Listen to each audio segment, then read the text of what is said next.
This could be the most exciting theme park in decades, or one of Universal's biggest missteps. When Universal opened their first theme park back in 1990, it was kind of a disaster. Rides broke down, guests were furious, and they had to give out free tickets just to keep people from revolting. $84 for what? Nothing's open. Goodbye, Universal.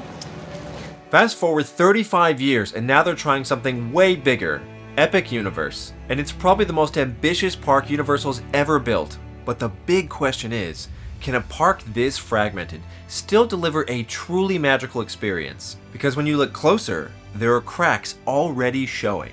And it's not just about theming. Some rides have already been breaking down during previews, with many guests even asking for their money back. 35 years later, and the warning signs are back. So will the guests feel like they've been part of one epic world? Or just 5 cool movie sets stitched together? Before we dive in, I want to share how I'm looking at this, not just as a fan, but as a creative director. So if you read enough Imagineering philosophy and pay real close attention to what people talk about when it comes to great theme park design, there are some basic pillars, I would say, that make everything fall in line. So I'm going to give you what's effectively my 5 pillars to great theme park design. So number 1 on the list is story and theming. Number 2 on this list would be visual flow and kinetics. Number 3 on the list is guest immersion and agency. Number 4 on the list is emotional impact and repeatability. Number 5 on the list would be operational and environmental design. I also want to make mention that when I evaluate a theme park portal, I'm not ticking boxes, but there are 5 core elements that I'm coming back to again and again, almost like my personal compass. So these aren't rules, they're just reflections. So as I explore each portal, I'll loosely measure it against these pillars. So let's break down the design, the risks, and why Epic Universe might actually change the game. Because for the first time, Universal isn't chasing Disney's formula, they're writing their own. So Celestial Park is the first land you enter at Epic Universe, and visually, it's gorgeous. I mean, you've got shimmering structures, lush gardens, there's celestial motifs everywhere, and it really feels like Universal wanted to put the park back in theme park, as they've said a million times over, and in that sense, it's definitely a success. So story-wise and theming-wise, the theming is built around cosmic energy, mythic symbolism, maybe even some esoteric ideas, and I think they wanted to have a unique IP here, so something that wasn't just based off of a movie, and I really applaud them for that. But my feeling is, for all of its beauty, it doesn't leave much of a fingerprint. There's nothing to really emotionally grab onto there. That might be okay though, if it weren't for the fact that they were promoting this as one of the portal lands that you can experience and should spend time in. So let's go on to visual flow and kinetics of this land. So the land itself does feel very alive with energy. There is a lot of motion. You have these water features right in the middle there. You can see the Grand Helios Hotel. So like everything it's doing is very compelling. The sightlines seem to be pretty okay for most of it, but there are moments when it does feel a little squished next to Isle of Berk. Alright, so going on to point number 3, do guests feel like active participants rather than passive spectators? I don't know that there's a whole lot going on here to feel like you're participating in anything. You are looking a lot, but for my money, this is the least interactive land at Epic Universe. So going on to number 4, I fear we're going to fall in the same kind of camp. So when we ask the question, does the land create lasting emotional moments or reasons to return? I think this is its biggest fault. Like, the only reason you return is for Stardust Racers, and that's it. And if that ride was broken down, I don't know that you're going to have that many people coming back to Celestial Park. The theming just doesn't have the gravitas to it, or the sort of magnetic energy that draws you in as much. But in general, I think the average park guest, they're not going to spend a ton of time here. So I do think in the future, if they added more things to Celestial Park, which it seems like there might be some potential for that, there might be some extra space here and there that they can add stuff in, then they'll be able to maybe bring people back to this land more often than not. So on point number 5 of operational and environmental design, we need to ask the question, is it built to handle real-world guest needs and comfort? Here I would say, not really. I mean, one of the biggest complaints people have about this theme park is the lack of shade everywhere, and of course the Florida sun is not kind to anyone. So I think this one could use a ton more seating, more shaded areas. I know they have that little splash pad, but I mean, like, how many people over the age of 12 are jumping in that when they're hot? Either way, you still need like shade. You still need more places to sit. So even though it's beautiful, it's not particularly comfortable. You kind of just keep walking. It's almost like the hub is doing its job too well. It moves you along, but it doesn't give you a reason to linger. But I think that's sort of the downside. It feels like there's just a ton of extra concrete, and for not a specific reason why. So overall, this is my score for Celestial Park, and I'm going to give it 1 through 5 stamps for each of them. So next up we have Super Nintendo World. So let's start with bullet point number 1 of story and theming. And obviously I think this one nails it when it comes to theming. How could you go wrong? They've really done this in the past, and so porting that over to Orlando has been pretty seamless and easy. And they've even expanded upon it. So it's a bigger version of what we've had in Hollywood. We've got the Mario ride, we have the Yoshi ride, and now we have the kart coaster ride for Donkey Kong. So the story here isn't exactly as clear as other places. I think it's more about you being dropped into this land of Super Nintendo, and you're probably the size of Mario to some level, and you get to experience that. And there are some power-up band experiences where it's kind of subtle, but you get this idea that as you move through these little experiences and you tap your thing, that you're growing in size and shrinking in size. So that's kind of interesting. And I will say it does feel like a more immersive, high-end version of Seuss Landing over at Islands of Adventure. So there's a lot of good things going on here, from the sights, the sounds, the architecture. The interactive portion here is more about what you do with your power-up bands in and around the land. And I think that's really cool if you're into that. And I think little kids will definitely love it. I mean, the Yoshi ride is effectively like a people mover that takes you around the place, and that's a nice way to sort of keep people funneling onto a ride and give them a nice little view of the whole land. So despite a lot of adults being obsessed with Nintendo, I do think this is a more family-driven area, but that doesn't negate any of the amazing qualities of it. So going on to point number 2 of visual flow and kinetics. So does the land feel alive with energy, motion, and compelling sightlines? It's definitely hitting on all cylinders there. I'd say some of the sightlines are a little sketchy in some of the other areas of this theme park, but in this land it seems to be really great. They've built it up around you, so it's really hard to see out of there, and I really enjoy that they had you go up through a tunnel, up the escalator into the land, and you sort of start on that second floor and you get to look down onto everything. I think that was a very genius move. So I think on that front, they've nailed it there. In this land, there's a ton of weenies, if you will, to look at. There's so many different things. There's the Bowser Castle, there's the Donkey Kong area has so much to stare at. But I will say, in the Donkey Kong area itself, it does feel a little lackluster, like there could be more added in there. I think overall the visual flow and kinetics of this land are spectacular. So moving on to bullet point number 3 of guest immersion and agency. This land for sure makes you feel like an active participant in it if you have the power-up band. If you don't, you're just sort of hopping from ride to ride and staring at a lot of stuff, and it can feel a bit more passive and spectator-ish. But that's okay, I think that's totally cool. In a land like this, there's just so much to look at, and if you enjoy Nintendo and you enjoy all those different characters and that different IP, I think you're really going to have a good time here, even if you don't have one of those power-up bands. However, I would suggest you get one so you can make the most of this land. There are hidden tunnels and passages and different places where you can do all kinds of stuff. And I think that's sort of built into this land on purpose. I think they wanted it to feel more like a game. So interactivity here is top notch. I think for point number 4 of emotional impact and repeatability, I think for the younger audience, this hits home. I think the emotional impact of diving into your favorite video game from Nintendo, whether that's Mario Kart or Donkey Kong, and experiencing that in real life is phenomenal. I think the Donkey Kong roller coaster is more family friendly. It's geared toward a younger crowd, but it's got some really cool awe-inspiring moments. I think that's spectacular. But let's talk about the Mario Kart ride. Personally, I've always had a little bit of an issue with this ride. It was designed to be super interactive and very immersive, and I think it nails it on that front. I just felt like it should have been a bit more thrill heavy, but that's just my own gripe with that in general. So I think if you're an adult, and even some kids, once you've been on that ride one time, I'm not so sure it has enough to bring you back many times over. Moving on to bullet point number 5, in regards to operational and environmental design, I think that there's a few places of shade in this area, but not a ton either. This suffers from the same things that the rest of the park has, where there's just a lot of open air space. However, I will say if you get in line for the rides, you'll be out of the elements then, and you might just have to wait on a really long line. Also, I should mention there are just a ton of attractions here that are outdoors, and that may negatively affect ride wait times when the weather is inclement. One of the things to note about Super Nintendo World and other areas at Epic Universe is there are just tons of stairs, and this might pose a bit of a guest flow issue, but time will only tell. Alright, so here's my final rating and score for this land.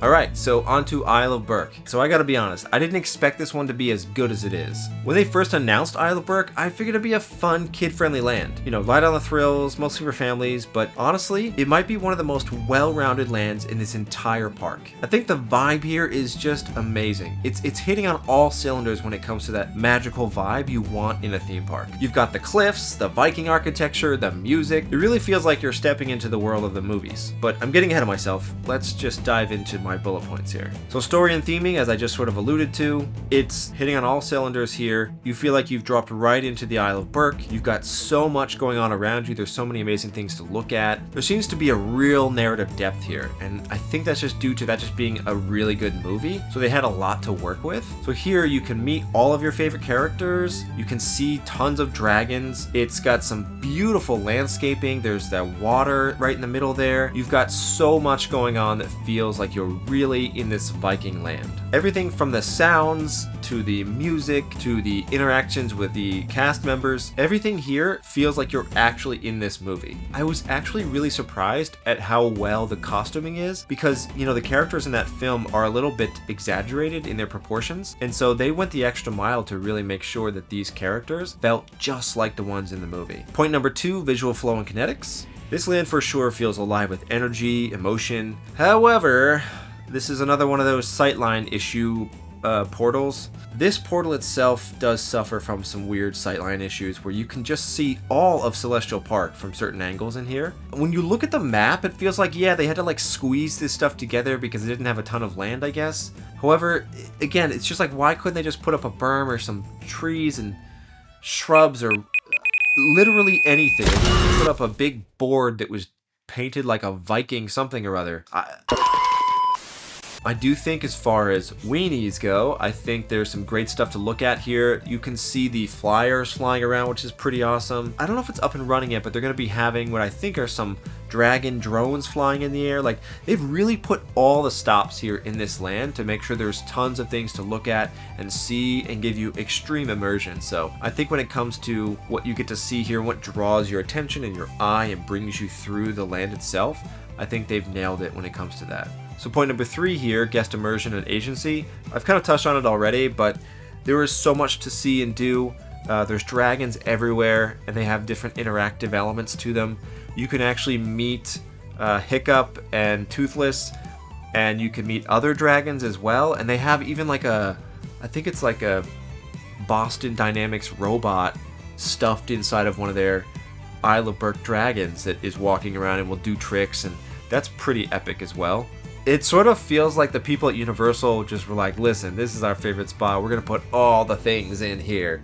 Where, like, in Dark Universe, imagine if they had one of those Boston Dynamics robots wandering around, but it was like a frightening creature or something. Maybe it'd be too scary, I don't know.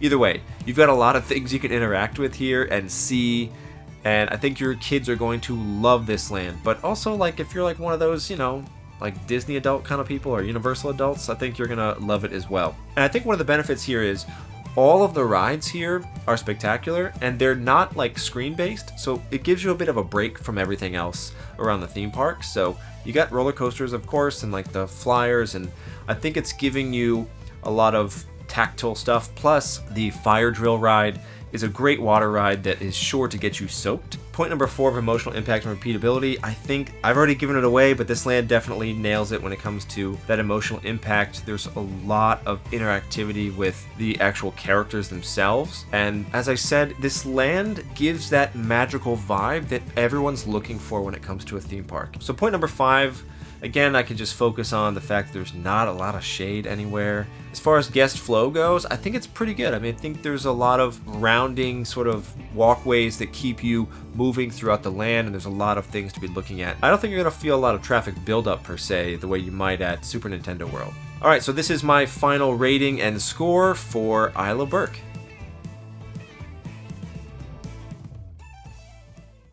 Alright, so now we have Dark Universe. Okay, for me, this land is a real hit. I love that Universal went weird with it and stuck to their guns and kept to the original IP here.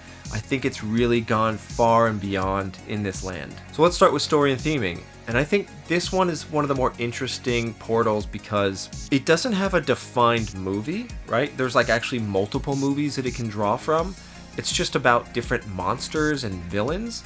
And so, I mean, we've got Frankenstein, we've got Dracula, oh, and Werewolf. So those are the three main ones they're doing right now. But I think there could be more. We could get a Swamp Man eventually. I think there's a lot of potential with just different old school Universal IP. And I think that right now what they've chosen is sort of the most magnanimous ones. And then eventually we'll see more and more and more. So I think overall this land is built with really good narrative depth and consistency. It feels like you're in a horror movie walking through it. I think when it comes to the architecture, the Darkmoor Castle is pretty spectacular. It's got a lot of cool features that you can see at different hours of the day as well. Obviously at night it looks amazing too. You've got all the different bars and restaurants in here, and I think that the theming there is top notch. So if you love Halloween all the time, this world was meant for you. So let's move on to point number 2, which is the visual flow and kinetics. So I do like that they've given it a bit of this wandery flow, and there's a lot of exploration to be had. As far as weenies go, of course, you've got the Darkmoor Castle. Like, that is like the biggest thing to look at there. I think there's just some weird places where you like turn a corner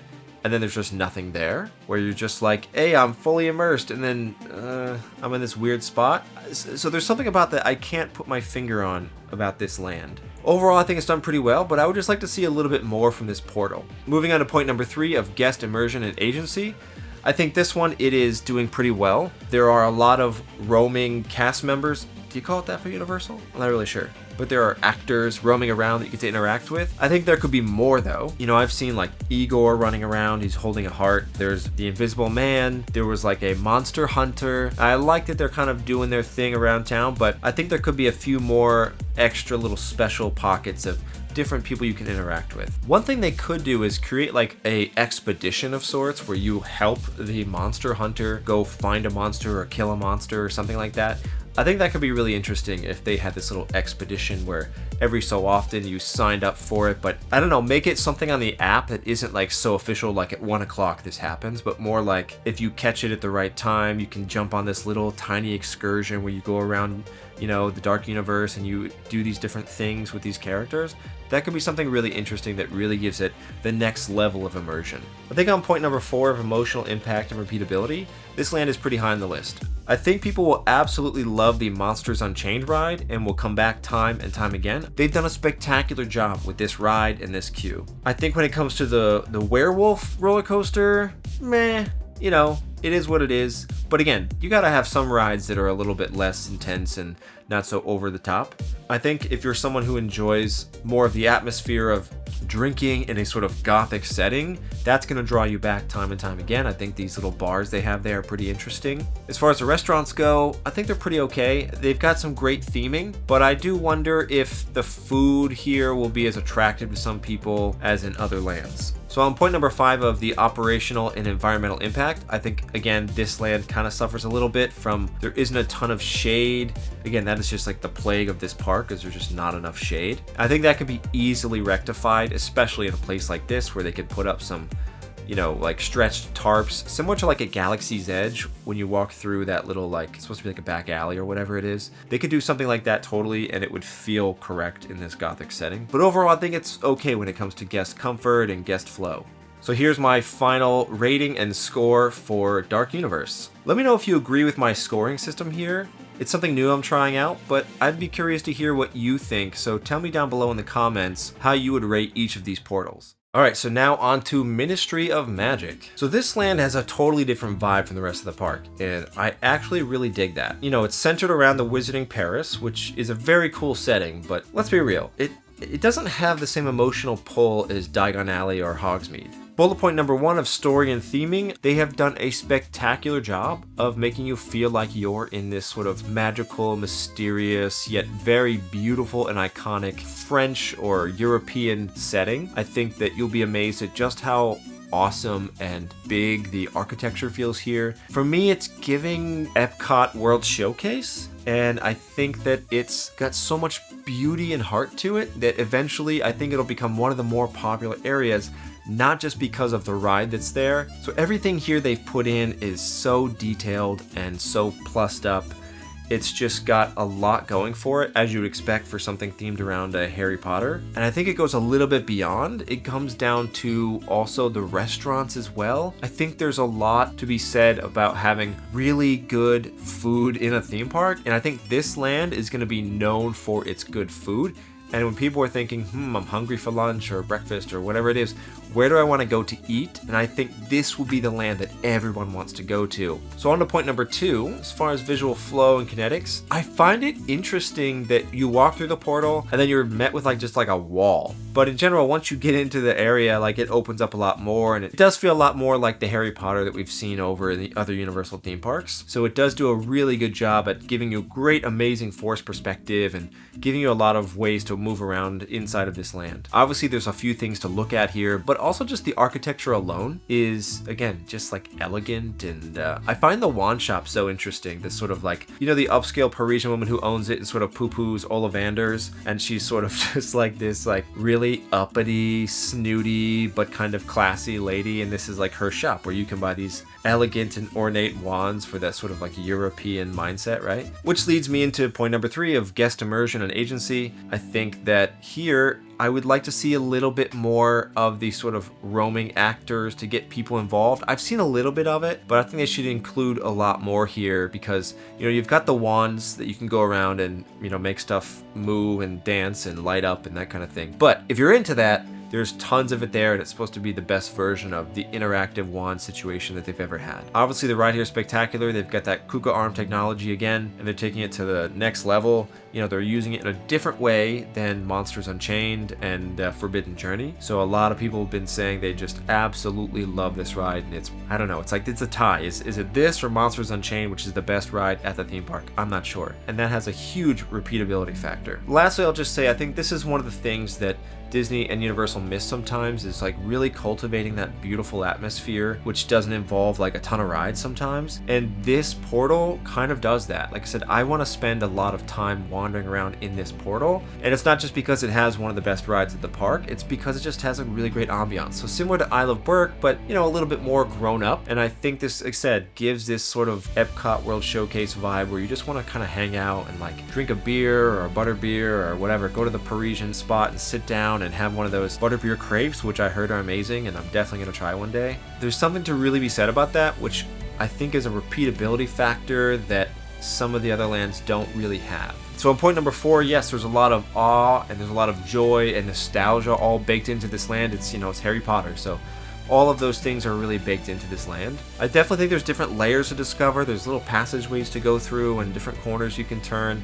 So I think as they build this land out a little bit more, there'll be a ton more of stuff that will really emotionally catch you and keep you coming back. So on to point number 5, and this might be a broken record, but there could be more done here in regards to sort of shade and places to sit and hang out. So yeah, this land is light on attractions, and there's only one main ride, but that might be intentional. To me, this feels like chapter 1 of something even bigger, and honestly, I think that's the smart play. Alright, so this is my final rating and score for the Ministry of Magic portal. So yeah, Epic Universe isn't cohesive in the way we've come to expect from theme parks. They built 5 self-contained universes and trusted that if each of them was strong enough, the glue wouldn't matter. And at first, I didn't think this was gonna work. It felt like a risk. How do you build emotional momentum when everything is fragmented? But now, I think that is the magic.